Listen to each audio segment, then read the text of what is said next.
তেজপুৰৰ দ পৰ্বতীয়া উচ্চ ইংৰাজী বিদ্যালয়ত সম্বৰ্ধনা অনুষ্ঠান অনুষ্ঠিত হয়।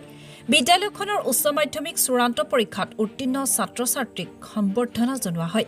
বিধায়ক পৃথ্বীৰাজ ৰাভাৰ অংশগ্ৰহণেৰে অনুষ্ঠিত সভাত বিদ্যালয়খনৰ পৰা সৰ্বোচ্চ নম্বৰ লাভেৰে উত্তীৰ্ণ হোৱা ৩ ছাত্ৰ-ছাত্ৰীক নগদ ধন প্ৰদান কৰা হয়। আনহাতে বিদ্যালয়ৰ চূড়ান্ত পৰীক্ষাত প্ৰথম স্থান প্ৰাপকক প্ৰদান হোমেশ্বৰ বৰা সোঁৱৰণী বঁটা।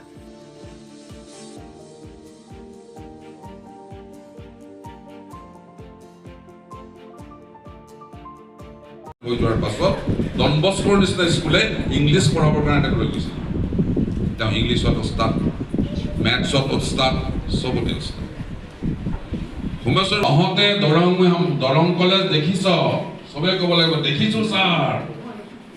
দৰং কলেজৰ গেটৰ সময়ত থকা দলংবিলাক দেখিছ, দেখিছো ছাৰ।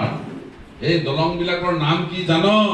সকলোৱে ক'ব নাজানো ছাৰ। জানো বুলি মাৰিব, নাজানো ছাৰ। এই দলংবিলাকৰ নাম হৈছে কেটেল ব্ৰিজ। কেটেল মানে কি জান? গৰু ছাগলী। কেটেল ব্ৰিজ কিয় দৰং কলেজৰ সন্মুখত বহুৱা হৈছে গেটবিলাকত? নাজানো ছাৰ। এইকাৰণে বহুৱা হৈছে যাতে তহঁতৰ নিচিনা গাধ গৰুৱে যাতে দৰং কলেজত পঢ়িব যাব নোৱাৰে। তাৰমানে কি বুজাইছে? দৰং কলেজৰ সেই যে গৰু ছাগলী জাপ ক'ব নোৱাৰা যিখন ব্ৰিজ বনাইছে ফুটা ফুটা থকা, পাছ কৰিব, এম.এ. পাছ কৰি পেলাই ওলাই গুচি যাবা। ওলাই যোৱাৰ পিছত এদিন মৰম কৰিব, এমাহ মৰম কৰিব, এবছৰ মৰম কৰিব, 2 বছৰ মৰম কৰিব, 3 বছৰৰ পিছত তোমালোকক সমালোচনা কৰিব আৰম্ভ কৰিব। আমি যিখিনি মানুহে এতিয়া তোমালোকক সন্মান যাচিছোঁ, সেইখিনি মানুহে কি সমালোচনা কৰিম? নকল কৰি পাছ কৰিছিল চাগৈ, ভালকৈ পঢ়া শুনা কৰি নকৰি 2 নম্বৰী কৰি পাছ কৰিছিল চাগৈ। সেইকাৰণে কোনো ইনকাম কৰিব পৰা নাই, ঘৰখনৰ মাক দেউতাকক এটা পইচা আনি দিব পৰা নাই, তলকৈ ঘূৰি ফুৰিছে, মই পাণ দোকানত বা চাহ দোকানত বা পথাৰৰ মাজত। এই সমালোচনা যেতিয়া লাহে লাহে তোমালোকৰ মনত আহি যাব, তোমালোকে ডিপ্ৰেশ্যনত।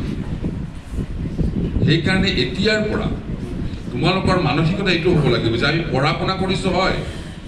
কোনোবাই মেট্ৰিক পাছ কৰি পঢ়া শুনা বাদ দিছে, কোনোবাই হায়াৰ ছেকেণ্ডেৰী পাছ কৰি পঢ়া শুনা বাদ দিছে, কোনোবাই আকৌ PhD ডিগ্ৰী লৈ ডাক্তৰ ইঞ্জিনিয়াৰ হৈ পইচা ইনকাম কৰিব।